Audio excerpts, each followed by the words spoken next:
A gente já discutiu um pouco como o conceito de continuidade uniforme está ligado não somente à função que a gente está estudando, a regra, né, que determina essa função, mas também ao domínio, né? O conceito de continuidade uniforme ele está intrinsecamente ligado tanto a f quanto ao domínio no qual ela está definida.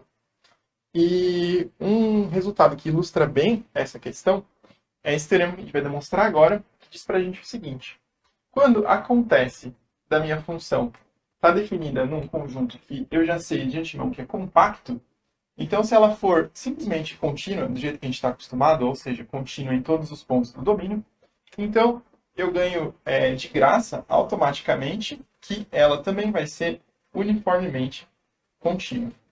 Então esse é um resultado que é conhecido normalmente por função contínua em compacto, é uniformemente contínua, é exatamente isso que ele disse para a gente. Então vamos tentar entender aqui o que está por trás desse fenômeno. Para isso, a gente faz antes uma pequena recordação do que significa uma função ser uniformemente contínua. Então a gente tinha aquela primeira definição em termos de épsilons e deltas, mas quando a gente está falando de compacidade, quase sempre a gente pensa em sequências, né? A gente tem uma caracterização sequencial muito conveniente de compacidade e a gente também tem uma caracterização sequencial de continuidade uniforme. Então, eu trago aqui essa recordação que diz para a gente o seguinte: uma função f ela é uniformemente contínua, C e somente C, para todo par de sequências no domínio que se aproxima, ou seja, satisfaz essa condição de limite da diferença xn menos yn tende a zero, consequentemente, os valores f de xn e f de yn também se aproximam, né? Esse limite dessa diferença também tende a zero. Então, munidos dessa recordação, a gente vai passar a uma demonstração por contradição. Ou seja, a gente vai supor que a f não é uniformemente contínua. Então, vamos pegar essa recordação aqui e vamos ver o que significa dizer que ela não é uniformemente contínua. A gente já fez isso algumas vezes, mas é sempre interessante recordar como é que funciona isso, né? Então, se eu estiver negando essa condição aqui da direita, significa que, ao invés da minha propriedade valer para todo par de sequências, vai existir um par de sequências, xn, yn, nesse domínio A, que satisfaz essa condição, mas esse limite ele não é zero. Então é meio difícil, né? Negar que um limite vale alguma coisa não significa dizer que essa diferença tende a alguma coisa. A gente só pode dizer que ela não tende a zero. Então vamos escrever isso mais bonitinho aqui do lado. Isso significa que existe um ε0 positivo. Vamos ver se vocês concordam comigo. Existe um ε0 positivo e um par de sequências no meu domínio A. Então, um par xn, yn de sequências no meu domínio A. Tais que, bom, realmente, esse parzinho xn, yn, ele se aproxima. Ou seja, ele satisfaz esse limite. Xn menos yn tende a zero. Mas essa diferença, f de xn menos f de yn, em valor absoluto, fica uniformemente afastada do zero. Isso acontece para todo n natural. Então, se vocês quiserem recordar os detalhes de como que a gente deduz essa negação, vocês podem ver umas 2 aulas para trás. Mas o importante é que a gente consegue produzir, então, esse parzinho de sequências que satisfaz a propriedade do limite da diferença ser zero, porém cujas imagens se mantêm afastadas. Bom, qual que vai ser a conexão que a gente vai fazer aqui com a compacidade do domínio?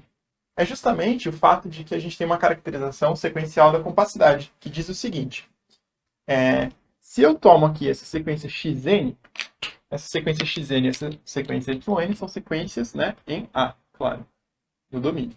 Só tenho o direito de calcular f em cima de pontos do domínio, inclusive. Então, isso já está até implícito aí nessa escrita. Mas se a gente quiser ser bem explícito, a gente tem esse parzinho de sequências no domínio. E, como o domínio é compacto, essa sequência xn admite uma subsequência xnk convergente a um certo ponto azinho do domínio azão. Então, aqui, né, onde XNK é alguma subsequência da minha XN original. Bom, mas olha só. Eu comecei aqui supondo, né, que a xn e a yn elas vão se aproximando conforme o n tende a infinito. Então, do fato de que a xnk tende a A, eu ganho automaticamente que se eu olho para yn ao longo dos mesmos índices n1, n2, n3, eu enxergo aynk tendendo ao mesmo A. Se a gente quiser verificar esse fato algebricamente aqui, a gente pode fazer uma continha que é escreverynk de uma forma um tanto esperta, que é somando aqui um certo zero. Só que de uma maneira conveniente, que é a seguinte. A gente faz que isso aqui é mais xnk menos xnk. E a gente vê que o yn também tende a A quando o k tende a infinito. O YNK, né? Ao longo dessa subsequência. A sequência YN como um todo, a gente não sabe dizer nada, mas o importante para esse argumento é olhar o que está acontecendo ao longo dessa subsequência. Então, basicamente, né, a gente começou com esse parzinho xn e yn, e a gente extraiu uma subsequência dessas duas sequências que estão convergindo juntos ao mesmo ponto A. Porém, a gente também sabe relacionar continuidade às sequências. A gente sabe que se uma função é contínua, a gente pode trocar o limite com a f. Então, a gente sabe que se a gente tomar o limite quando k tende a infinito dessa diferença, f de xnk menos f deynk, eu sei que a f de xnk vai tender a f de a, e eu sei que a f deynk também vai tender a f de a. Então, esse limite vai ser f de a menos f de a. Porém, essa diferença aqui é zero. E, por outro lado, vamos ver aqui em cima o que eu tinha concluído. Eu tinha concluído que para todo n natural, inclusive os nks dessa subsequência, eu deveria ter que essa diferença, em valor absoluto, se mantém maior ou igual do que ε0. Então, por um lado, eu concluí que esse negócio, essa diferença, está uniformemente afastada do zero. E, por outro lado, eu encontrei uma subsequência que tende a zero. Então, esses dois fatos aqui são incompatíveis. Eles levam a gente a uma contradição. Qual foi a minha contradição? Né? Onde que eu introduzi o absurdo aqui foi lá no começo, quando eu supus que a minha função f não é uniformemente contínua. Então, a nossa conclusão é que a f, de fato, tem que ser uniformemente contínua. E isso demonstra o nosso resultado aqui por absurdo. Bom, para ilustrar esse teorema que a gente acabou de ver, vamos analisar aqui duas funções diferentes. Uma delas é a nossa f, está definida em R, então em toda a reta real, e associa a x, né, o x quadrado. Então, a f de x é dada por x quadrado. E a segunda função, essa função g, que está definida nesse conjunto, um pouco complicado que eu escrevi aqui, e ela faz o seguinte, ela pega um x desse domínio A e retorna x ao quadrado. Então, a primeira coisa que a gente pode, numa distração, argumentar é que elas são a mesma função. Mas é importante a gente recordar sempre que o domínio faz parte da definição de uma função. Não apenas, né, essa fórmula que associa a x o valor x quadrado, mas também, né, o domínio. Então, por exemplo, essa função, f de x igual a x ao quadrado, cujo domínio é R, não é uniformemente contínua. Para ver isso, a gente precisa fazer o quê? Né? A gente precisa produzir aquelas duas sequências que se aproximam, mas cujos valores correspondentes se mantêm uniformemente afastados. Então, vamos pegar aqui o seguinte. A gente sabe, né, intuitivamente, que o gráfico dessa função é uma parábola, né? E ele começa a crescer bem rápido conforme os valores de x se tornam grandes, né? Então, vamos tentar uma sequência, um parzinho de sequências que tende a infinito, né? Cujos valores vão se tornando arbitrariamente grandes. Então, a gente pode colocar aqui, por exemplo, um n. E se a gente quer que as duas se aproximem, a gente pode somar 1 sobre n aqui, no xn, que é um fatorzinho que tende a zero, conforme n tende a infinito. Então, se a gente define essas duas sequências. Então, seja xn igual a n mais 1 sobre n e y igual a n, para cada n em n, a gente vai ter o seguinte. Essa diferença, xn menos yn, é simplesmente esse fatorzinho aqui, 1 sobre n, que eu adicionei, né?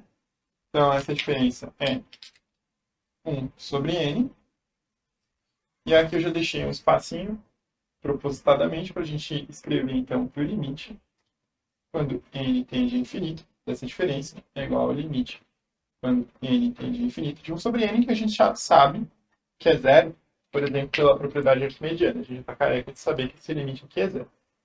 Bom, tudo bem. Mas o que acontece? Se a gente for calcular f de xn, quanto que vai ser isso? F de xn vai ser pegar o nosso argumento xn, que é n mais 1 sobre n, e elevar ao quadrado.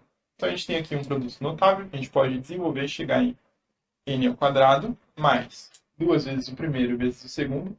Então o n de cima cancela com o n de baixo, sobra só 2, mais 1 sobre n ao quadrado. E, por outro lado, né, f de yn é simplesmente fazer n ao quadrado. Vamos ver agora o que acontece com aquela diferença, ou o módulo daquela diferença, por exemplo. Né?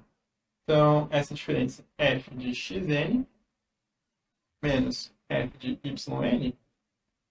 Bom, o que acontece? Né? A gente tem esse fator n ao quadrado aqui, que está presente aqui, eles vão se cancelar, vai sobrar essa segunda parcela, que é 2 mais 1 sobre n ao quadrado. Então, observem que isso aqui é sempre positivo. Então, tanto faz se eu estou tomando o valor absoluto ou não. Isso aqui é o próprio 2 mais 1 sobre n ao quadrado. Agora, somar 1 sobre n ao quadrado é somar um fator, né, uma parcela estritamente positiva. Eu não sei, isso aqui varia, né, conforme o n varia, mas eu sei que isso aqui é sempre positivo. Então, se eu somo 2 mais alguma coisa positiva, isso me dá alguma coisa que é maior do que 2. E 2, por exemplo, é maior ou igual do que 1. Então, esse 1 é um candidato aí ao meu ε0 lá da definição de não ser uniformemente contínuo, né? De negar a definição de ser uniformemente contínuo. Então, a gente produziu aqui um par de sequências xn, yn, que satisfaz aquela primeira condição, que o limite da diferença tende a zero, porém, cujo valor absoluto da diferença dos f de xn menos f de yn fica aqui maior ou igual do que um certo ε0. Então, aqui a gente tem um porém. Se ε0 igual a 1, aí a gente tem essa condição aqui satisfeita. E a nossa conclusão, então, é exatamente que a f não é uniformemente contínua. Por outro lado, se a gente pega aqui a nossa g e quer concluir que ela é uniformemente contínua, vamos pensar no que a gente tem no nosso arsenal a essa altura. A gente tem a definição com épsilons e deltas. A gente tem o critério sequencial. Então, nenhum dos dois parece que vai ser muito prático nesse caso. Mas a gente pode olhar para a anatomia desse domínio aqui. Bom, a gente observa o seguinte. Esse intervalo menos 17 menos π, bom, ele é um intervalo fechado e limitado, né? Então, esse cara aqui é compacto.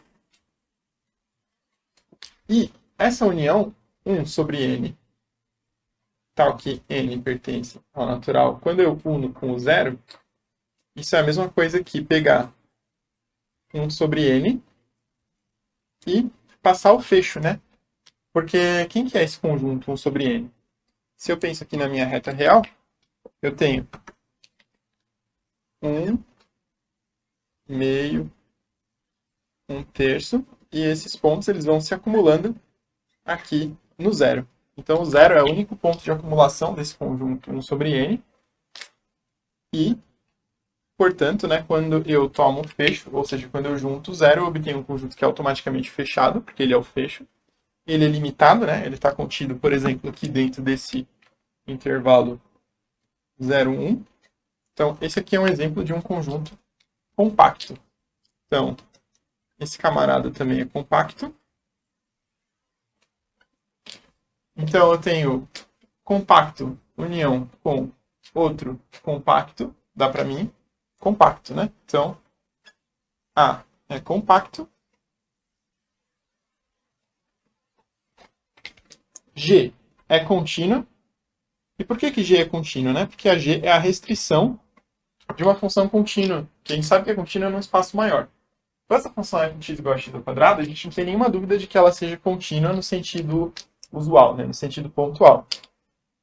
Então, essa G, né, é f restrita ao nosso conjunto A. Então, ela é restrição de uma função contínua a um conjunto A, então ela é automaticamente contínua. Então, a gente tem uma função g que é uma função contínua num conjunto compacto. Então, g a gente acabou de ver pelo nosso teorema que é automaticamente, uniformemente contínua. Uniformemente contínua. E aqui é justamente pelo teorema que a gente viu agora.